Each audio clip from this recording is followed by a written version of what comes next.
പാലക്കാട് നിന്ന് നേരത്തെ പുറപ്പെട്ട് പുഞ്ചപ്പാടത്തെ ഈ വീട്ടിലെത്തുമ്പോൾ സമയം ഏതാണ്ട് ഒരു 8-8:15 രാവിലത്തെ ബ്രേക്ക്ഫാസ്റ്റ് നമ്മൾ എത്തിയ പാടെ തന്നെ ഇഡ്ഡലിയും സാമ്പാറും അടിച്ച് കയറ്റി. ഇനി ഉച്ചയ്ക്കുള്ള വകകളാണ് നോക്കേണ്ടത്.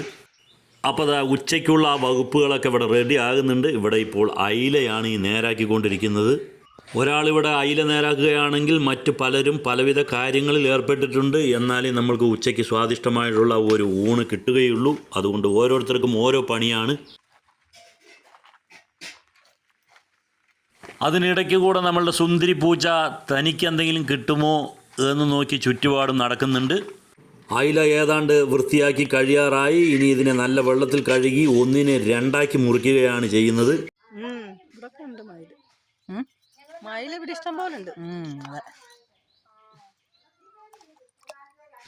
ചില സമയങ്ങളിൽ ഈ പ്രദേശങ്ങളിൽ ഒരുപാട് മയിലുകളെ കാണാൻ കഴിയും.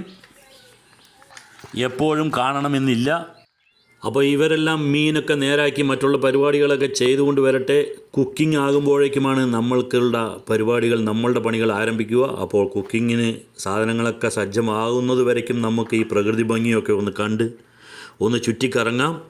ഏതു കാലാവസ്ഥയിൽ വന്നാലും ഈ സ്ഥലം കാണാൻ ഒരു പ്രത്യേക ഭംഗി തന്നെയാണ്. കാരണം നിറയെ റബ്ബർ തോട്ടങ്ങളും കവുങ്ങിൻ തോട്ടങ്ങളും തെങ്ങിൻ തോട്ടങ്ങളും വാഴത്തോട്ടങ്ങളും എല്ലാം നിറഞ്ഞ ഒരു ഭൂപ്രദേശം. പ്രത്യേകിച്ച് നമ്മൾ മഴക്കാലത്ത് വരികയാണെങ്കിൽ ഈ ഒരു സ്ഥലത്തിൻ്റെ ഭംഗിക്ക് ഒരു മാറ്റു കൂടും. ഭയങ്കര രസമായിരിക്കും ഈ സ്ഥലം കാണാൻ. ഇനി ടെറസിൽ നിന്നുള്ള കുറച്ച് ദൃശ്യങ്ങൾ കൂടെ നമുക്ക് നോക്കാം. മുൻവശത്ത് തന്നെ വിശാലമായി കിടക്കുന്ന ഒരു റബ്ബർ തോട്ടമാണ്. പിന്നീടുള്ള ചുറ്റുപാടും നിറയെ തെങ്ങിൻ തോപ്പുകളും വാഴക്കൃഷിയും കവുങ്ങ് കൃഷിയും ഒക്കെയാണ്. അതിൻ്റെ ഇടയിലെല്ലാം നമ്മൾക്ക് ചെറുതും വലുതുമായിട്ടുള്ള വീടുകൾ കാണാൻ കഴിയുന്നുണ്ട്. അങ്ങനെ ചുറ്റുപുറവും നല്ല പച്ചപ്പുള്ള ഒരു രസകരമായിട്ടുള്ള ഒരു സ്ഥലം. നല്ല ഫലഭൂയിഷ്ടമായിട്ടുള്ള മണ്ണായതുകൊണ്ടാവാം എല്ലാ വീടുകളിലും നമ്മൾക്ക് നോക്കിയാൽ കാണുന്നുണ്ട് അവരവർക്ക് ആവശ്യമുള്ള പച്ചക്കറികളും മറ്റും അവർ അവിടെ തന്നെ ഉണ്ടാക്കുന്നു എന്ന് വേണം നമ്മൾക്ക് മനസ്സിലാക്കാൻ. അങ്ങനെയാണ് ഓരോ വീട്ടിലെ കാഴ്ചകളും നമുക്ക് കാണാൻ കഴിയുന്നത്. ചെറിയ ചെറിയ വീടുകളാണ്, അത്ര വലിയ വീടുകളൊന്നും കാണുന്നില്ല. പക്ഷേ ഉള്ള വീടുകളിലെല്ലാം കുറച്ചുള്ള സ്ഥലങ്ങളിൽ അവർക്ക് വേണ്ട പച്ചക്കറികൾ വെച്ച് പിടിപ്പിക്കുന്നു. നമ്മളൊന്ന് ചുറ്റിക്കറങ്ങി വരുമ്പോഴേക്കും അയിലയുടെ പണി കഴിഞ്ഞ് ഇപ്പോൾ ഇതാ മത്തിയിലേക്ക് കടന്നിരിക്കുന്നു. ഇപ്പോൾ മത്തി നേരാക്കിക്കൊണ്ടിരിക്കുകയാണ്.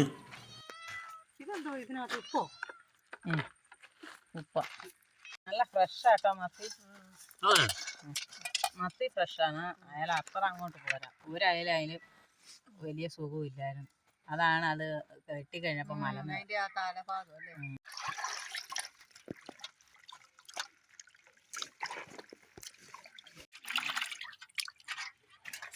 ഇനി ഒഴിക്കരുതേ. ഇതിനകത്ത് ഒഴിച്ചു. ഇതിനകത്ത് ഞാൻ ഉപ്പിട്ട് കേൾക്കട്ടെ. വരഞ്ഞിട്ടില്ല. മുഴുവൻ വറക്കാനാ. ഇതൊക്കെ 1 കിലോ വാങ്ങിച്ചിട്ട്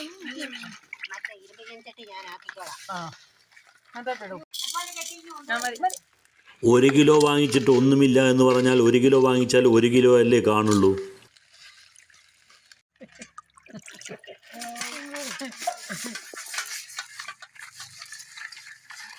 ഇതാണ് കലാപരിപാടി. എന്താ താഴെ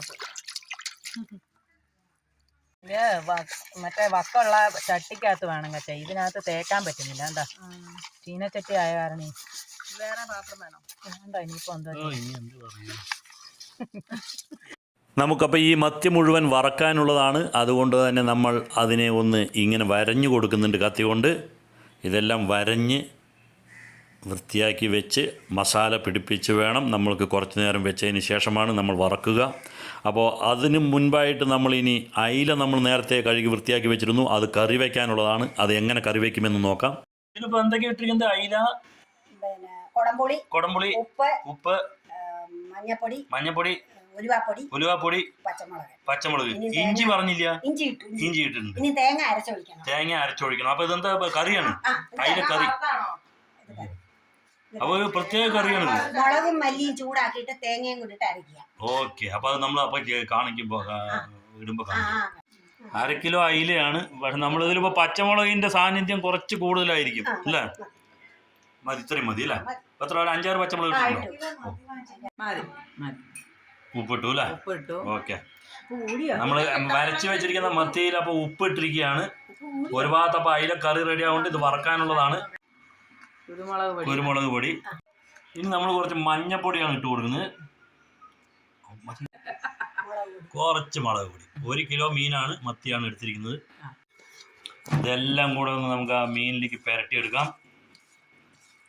മസാലയൊക്കെ നന്നായിട്ട് അങ്ങോട്ട് പുരട്ടി അത് കുറച്ച് നേരം വെക്കണം അല്ലേ? മസാലയൊക്കെ ഒന്ന് തിരിച്ച്. ഇത് അയില കുഞ്ഞുങ്ങളിൽ മത്തിയാണിത്. വട്ടമത്തിയോ? ഓ, അങ്ങനെ ഒരു മത്തിയോ? ഇത് നമ്മളെ വട്ടമത്തി എന്ന് പറയും. അപ്പൊ അതിലേക്ക് മസാലകൾ പിടിപ്പിച്ച് വെച്ചിരിക്കുന്ന ഒരു സംഭവമാണിത്. ഇവിടെ മത്തി പിടിപ്പിച്ചുകൊണ്ടിരിക്കുന്നു മസാല. ഇത് സാധാ മത്തി. ഇവിടെ വട്ടമത്തി. വട്ടമത്തി നമ്മൾ പിടിപ്പിച്ച് നേരത്തെ തന്നെ മസാലയൊക്കെ പുരട്ടി വെച്ചിരിക്കുന്നതാണ്. 1-2 മണിക്കൂറിന് മുമ്പേ വെച്ചതാണ്. ഇത് നമ്മളൊരു തിരുവല്ല, കോട്ടയം, ഒരു പത്തനംതിട്ട സ്റ്റൈൽ ഒരു അയിലക്കറിയാണ്. അപ്പോൾ നമ്മൾ കുറച്ച് മല്ലിപ്പൊടി അല്ലേ, മല്ലിപ്പൊടിയാണ് ഇട്ടിരിക്കുന്നത്. കുറച്ച് മുളക് പൊടി പറഞ്ഞാൽ ഒരു എത്ര 1.5 സ്പൂണ് അല്ലേ? ഒരു ടീസ്പൂണല്ല, ഇത്തിരി വലിയ സ്പൂണാണ് അല്ലേ? അപ്പോൾ അതും കൂടി ഇട്ടിട്ടുണ്ട്. ഇനി ഇതൊന്നും ഇങ്ങനെ ചെറുതായിട്ടൊന്ന് ചൂടാക്കുകയാണ് അല്ലേ? ഓ, ചൂടാക്കുമ്പോൾ തേങ്ങാപ്പീര, തേങ്ങ ചിരകിയത്. ഓ, അതെ, വറുത്തരച്ച അയിലക്കറിയാണ്. തേങ്ങ ഇതിൽ ഇതാക്കില്ല, വറക്കില്ല, വെറുതെ ഇടും. ഓക്കെ. അപ്പോൾ മുളകും മല്ലിയും ഒന്ന് ചൂടായതിനു ശേഷം നമ്മൾ തേങ്ങ അതിൽ വെറുതെ ഇട്ടിട്ട് പിന്നെ സ്റ്റൗ ഓഫ് ചെയ്യും. ആ, ഓക്കെ. ബാക്കി നമ്മൾ ഇൻഗ്രീഡിയൻസ് ഒക്കെ നമ്മൾ അയിലയിൽ നേരത്തെ തന്നെ ഇട്ടിട്ടുണ്ട് ചട്ടിയിൽ.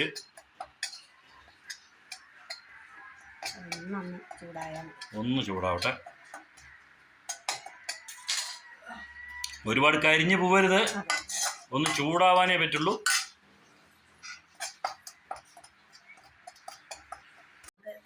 ഇനി തേങ്ങ ഇടാൻ പോവുകയാണ് നമ്മൾ. 1, 2, ഏകദേശം ഒരു 3/4 കപ്പ് തേങ്ങ എടുത്തിട്ടുണ്ട് നമ്മൾ. ഇതിന് അധികം ചൂടാക്കേണ്ടതില്ല, നമ്മൾ സ്റ്റൗ ഓഫ് ചെയ്തിരിക്കുകയാണ്. ഈ ഒരു ചൂടിൽ അത് ആയിക്കോളും. അപ്പോൾ ഇത്ര ചൂടേ അതിന് വേണ്ടു തേങ്ങയ്ക്ക്. തേങ്ങ ഇട്ടതിന് ശേഷം അതെ, അപ്പോൾ അത് നല്ലൊരു കളറൊക്കെ വന്നു. ഇനി നമുക്കിതിനെ അരക്കുകയാണ് വേണ്ടത് അല്ലേ? ഓക്കെ. അപ്പം നമ്മൾ ഇവിടെ ഈ നോൺ വെജ് മീനൊന്നും കഴിക്കാത്ത കുറച്ച് ആൾക്കാരുണ്ട്. അവർക്ക് വേണ്ടി എന്തെങ്കിലും ഉരുളക്കിഴങ്ങും കൊണ്ട് എന്തെങ്കിലും ഉണ്ടാക്കാനുള്ളൊരു പരിപാടിയിലാണ്. അപ്പോൾ നമുക്കിതൊന്ന് അരച്ചെടുക്കാം. ഇതൊന്ന് ആറിയതിന് ശേഷം നമുക്ക് അരച്ചെടുക്കാനുള്ളതാണ്. അപ്പോൾ ആറിക്കഴിഞ്ഞു. അപ്പോൾ നമുക്ക് ഇനി ഒന്ന് അരച്ചെടുക്കാം.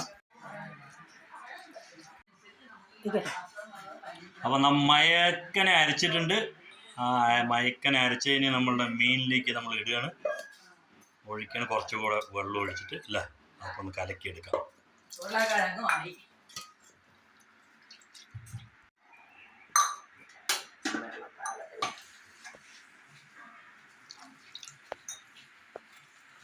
അപ്പോൾ ആവശ്യത്തിനുള്ള വെള്ളവും കൂടെ ചേർത്ത് കൈ കൊണ്ട് തന്നെ അത് ചെയ്താലേ അതിൻ്റെ ഒരു രുചിയൊക്കെ വരുള്ളൂ. അല്ലാണ്ട് സ്റ്റൈലായിട്ട് സ്പൂൺ കൊണ്ടൊക്കെ ഇളക്കാൻ നിന്നാൽ ആ മീനൊക്കെ വൃത്തികെട്ട ഒരു ഇതിലേക്ക് പോവും. കൈ കൊണ്ട് നമ്മൾ പാകത്തിന് മെല്ലെ അതിൻ്റേതായിട്ടുള്ള ഒരു രീതി ഉണ്ട്. ആ ഒരു രീതിക്ക് അതൊക്കെ ഈ മുങ്ങുന്ന വിധത്തിലായിരിക്കണം വെള്ളം അതിൻ്റെ ആ ചാറ്. 1-2 തിള തിളയ്ക്കുമ്പോൾ പാകമാകും. 2 തിള തിളയ്ക്കുമ്പോൾ അതൊക്കെ ഒന്ന് കുറുകി വരും അല്ലേ? വാവ്. അപ്പം നമ്മൾ അടുപ്പ് കത്തിച്ച് വെച്ചിട്ടുണ്ട് നമ്മളുടെ ചട്ടി. ഇനി അതൊന്ന് അതിൽ കിടന്ന് തിളച്ച് വരട്ടെ.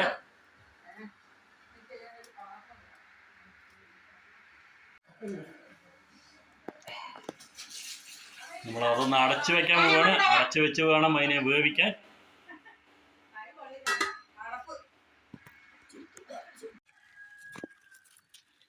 ഇത് പിടിക്കും. ഈ തുണി വേണ്ട.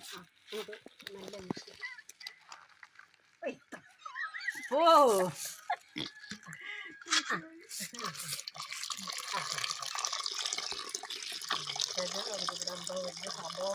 പണ്ടത്തെ ആളുകൾക്കൊന്നും ഇതൊരു വലിയ കാര്യമായിരുന്നില്ല. പക്ഷേ ഇപ്പോഴൊന്നും ആളുകൾ ഇതൊന്നും ചെയ്യുന്നില്ല, ഇങ്ങനെ അരിവാർക്കലൊന്നും. അപ്പോൾ അതൊരു മെനക്കെട്ട പണിയായി മാറുന്നു.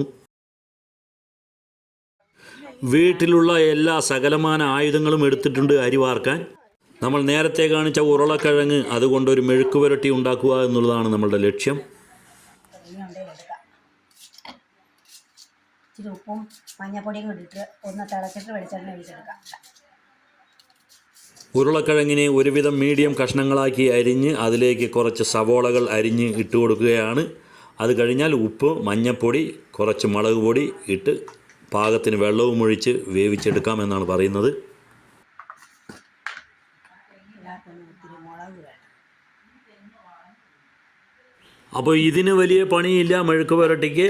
അത് ഇനി നമ്മൾ പാകത്തിനുള്ള എല്ലാ സാധനങ്ങളും ഇട്ട് കൊടുത്ത് വെള്ളവും ഒഴിച്ച് ഒന്ന് വേവിച്ച് പിന്നീട് അതിനെ എണ്ണ ഒഴിച്ച് വെളിച്ചെണ്ണ ഒഴിച്ച് നന്നായി മൊരിച്ചെടുക്കുക എന്നുള്ളതാണ്.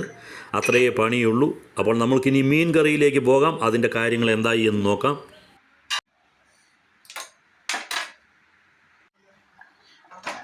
ഇടയ്ക്കൊന്ന് നമ്മളൊരു തിള വന്നു കഴിഞ്ഞാൽ ഇങ്ങനെ എടുത്തൊന്ന് ചുറ്റിച്ച് കൊടുക്കണം. സ്പൂൺ ഇട്ടിട്ട് ഇളക്കരുത്. ഇളക്കിയാൽ മീനൊക്കെ ഉടഞ്ഞു പോവും. അപ്പം ഇങ്ങനെ ഒന്ന് കൈ കൊണ്ടൊന്ന് ചുറ്റിച്ച് കൊടുക്കുക. നല്ലോണം കൂടി.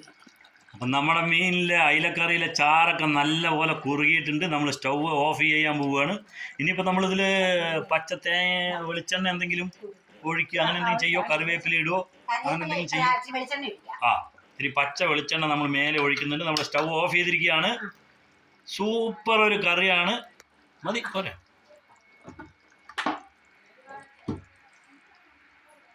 വെളിച്ചെണ്ണ ഒഴിച്ചിട്ട് വേണം നമുക്കൊന്ന് കറക്കാം. ഒന്നുകൂടെ കറക്കാം നമുക്ക്. വാവ്, ശരിയായി. അതാ കിട്ടിയോ? ഒത്തിരി മുളക് പൊടി പിള്ളേർക്ക് കൊടുക്കേണ്ടതായ കാരണം നമ്മൾ മുളക് പൊടി ഇതിൽ ജാസ്തി ഉപയോഗിച്ചിട്ടില്ല. വെറും മഞ്ഞൾപ്പൊടി, മുളക് പൊടി ലേശം ഒന്ന് ഇട്ടിട്ടുണ്ട്, ഒരു ടീസ്പൂൺ ഇട്ടിട്ടുണ്ട്, അല്ലാതെ കൂടുതലായിട്ട് ഇട്ടിട്ടില്ല. കാരണം ഇത് ചെറിയ കുട്ടികൾക്ക് കൊടുക്കാനുള്ളതാണ്. മീൻ കഴിക്കാത്ത ചെറിയ പൊടിക്കുഞ്ഞുങ്ങൾക്ക് കൊടുക്കാനുള്ളതാണ്. അപ്പോൾ അവർക്ക് ജാസ്തി എരിയാൻ പാടില്ല. അപ്പോൾ അതിങ്ങനെ കിടന്ന് മൊരിയട്ടെ. നമുക്ക് ആദ്യം മസാല പുരട്ടി വെച്ച വട്ടമത്തി എടുത്ത് വറക്കാം.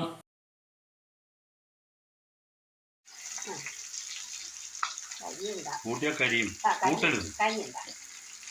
നോൺ വെജ് കഴിക്കാത്തവർക്കായിട്ട് എന്തുണ്ട് എന്ന് ചോദിച്ചാൽ നമ്മൾ നേരത്തെ കാണിച്ച ഉരുളക്കിഴങ്ങ് മെഴുക്ക് പുരട്ടിയുണ്ട്, പിന്നെ സാമ്പാറുണ്ട്, രാവിലത്തെ ഇഡ്ഡലിക്ക് ഉണ്ടാക്കിയ സാമ്പാറുണ്ട്, പിന്നെ മാമ്പഴ പുളിശ്ശേരിയും ഉണ്ട്.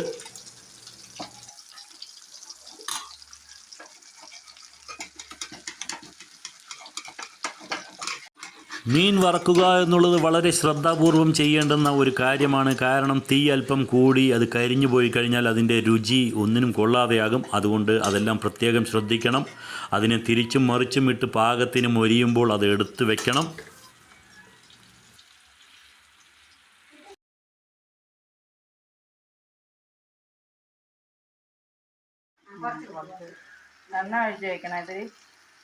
അപ്പം നമ്മളുടെ ഒരു ഭാഗം മൊരിഞ്ഞ് കിട്ടിയിട്ടുണ്ട്. അതിനെ ഒന്ന് തിരിച്ചിട്ട് കൊടുത്തിരിക്കുകയാണ്. മീൻ അവിടെ നമ്മൾ തീ ഒരുപാട് കുറച്ച് സിമ്മാക്കി വെച്ചിട്ടാണ് ഇരിക്കുന്നത്. അത് മൊരിയുന്ന ആ സമയത്ത് അല്പം ബ്രേക്ക് വെളിയിലൊന്ന് ഒരു അല്പം കുശല പ്രശ്നങ്ങൾ ചെയ്യുന്നുണ്ട്.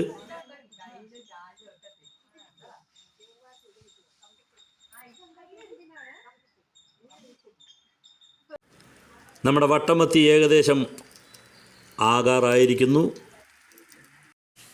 രാവിലെ ഒരു 8:30-ക്കാണ് നമ്മൾ ബ്രേക്ക്ഫാസ്റ്റ് കഴിഞ്ഞിരിക്കുന്നത്. നമ്മൾക്ക് ഉച്ചയ്ക്ക് ഭക്ഷണം കഴിക്കാനുള്ള സമയവുമായിരിക്കുന്നു.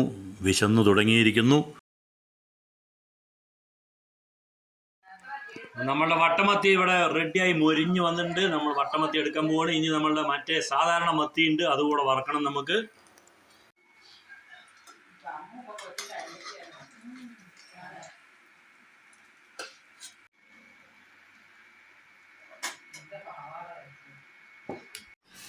ഇത് സാദാ മത്തി എന്ന് വെച്ചാൽ ഒന്ന് വട്ടമത്തി ആയിരുന്നുവെങ്കിൽ ഇതിനെ നമുക്ക് വേണമെങ്കിൽ നീളമത്തി എന്ന് പറയാം, നീളൻ മത്തി.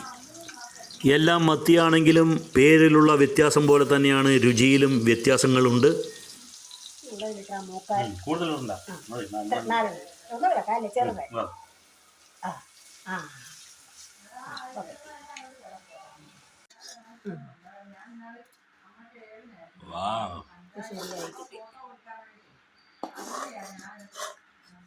മറിച്ച് തിരിച്ചിട്ടിട്ട് ഒന്ന് മൊരിക്കണം അല്ലേ, മറുഭാഗം.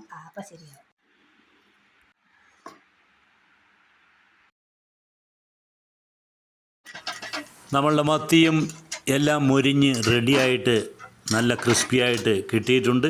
ഇനി ഇതും കൂടെ എടുത്തു കഴിഞ്ഞാൽ നമ്മൾക്ക് ഊണ് കഴിക്കണം. വേണ്ടേ? ഇനി എടുത്താൽ മതി അല്ലേ?